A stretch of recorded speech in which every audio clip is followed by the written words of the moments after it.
Manajemen risiko dalam produktivitas mahasiswa. Saya Robib, kelas A 2023. Pernah nggak sih kalian sudah niat belajar, tapi tiba-tiba ada aja gangguan yang bikin nggak fokus? Nah, tanpa sadar, kita sebenarnya menerapkan manajemen risiko dalam kehidupan sehari-hari. Aku sendiri, sebagai mahasiswa Sistem Informasi Universitas Mula Warman, punya banyak tugas dan materi yang harus dipelajari. Kalau nggak dikelola dengan baik, bisa-bisa semuanya berantakan. Di video ini, aku mau sharing bagaimana aku menerapkan manajemen risiko dalam menjaga produktivitasku. Langkah pertama adalah menetapkan konteks, yaitu memahami kondisi internal dan eksternal. Di internal, sebagai mahasiswa Sistem Informasi Universitas Mula Warman, lebih suka belajar di malam hari, memiliki rutinitas olahraga seperti voli dan lain-lain. Di eksternal, ada suara kucing berkelahi, koneksi internet kadang lemot, distraksi dari HP seperti media sosial dan YouTube. Langkah kedua, mengidentifikasi risiko yang bisa mengganggu produktivitas.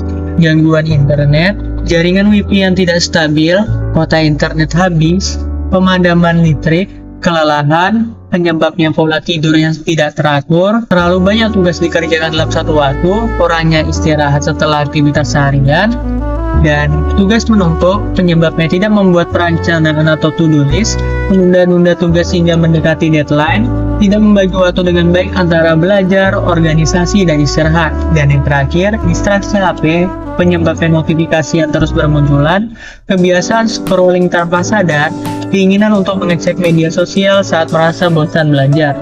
Langkah ketiga, menganalisis risiko. Gangguan internet, kemungkinan sedang, dampaknya tinggi kalau ada deadline. Kelelahan, kemungkinan tinggi kalau nggak jaga pola tidur. Tugas menumpuk, kemungkinan tinggi kalau nggak ada manajemen waktu yang baik. Distraksi HP, kemungkinan sangat sedang, dampaknya bikin waktu belajar nggak efektif. Langkah keempat, evaluasi risiko. Ada tugas menumpuk, ada gangguan internet, ada distraksi HP, dan juga kelelahan.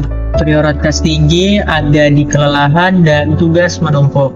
Langkah terakhir adalah mitigasi risiko. Untuk menghindari kelelahan, kita bisa tidur minimal 6-7 jam per hari, mengatur jadwal belajar dan istirahat yang seimbang, tidak menunda pekerjaan agar tidak lembur, mengatasi tugas menumpuk, membuat to-do list harian dan mingguan, membagi tugas ke dalam bagian-bagian kecil, mengerjakan tugas berdasarkan prioritas dan deadline, dan untuk mengatasi gangguan internet, kita bisa menyediakan hotspot cadangan, mengunduh materi lebih awal untuk akses offline, menyelesaikan tugas lebih cepat sebelum deadline mepet, mengurangi distraksi HP, kita bisa lakukan mengaktifkan mode fokus atau do not disturb, menyimpan HP di tempat yang jauh saat belajar, menggunakan aplikasi pemblokir media sosial sementara. Jadi, dengan menerapkan manajemen risiko ini, saya bisa tetap produktif tanpa merasa terbebani. Intinya, kita harus sadar akan tantangan yang bisa menghambat tujuan kita dan mencari solusi sebelum masalah terjadi.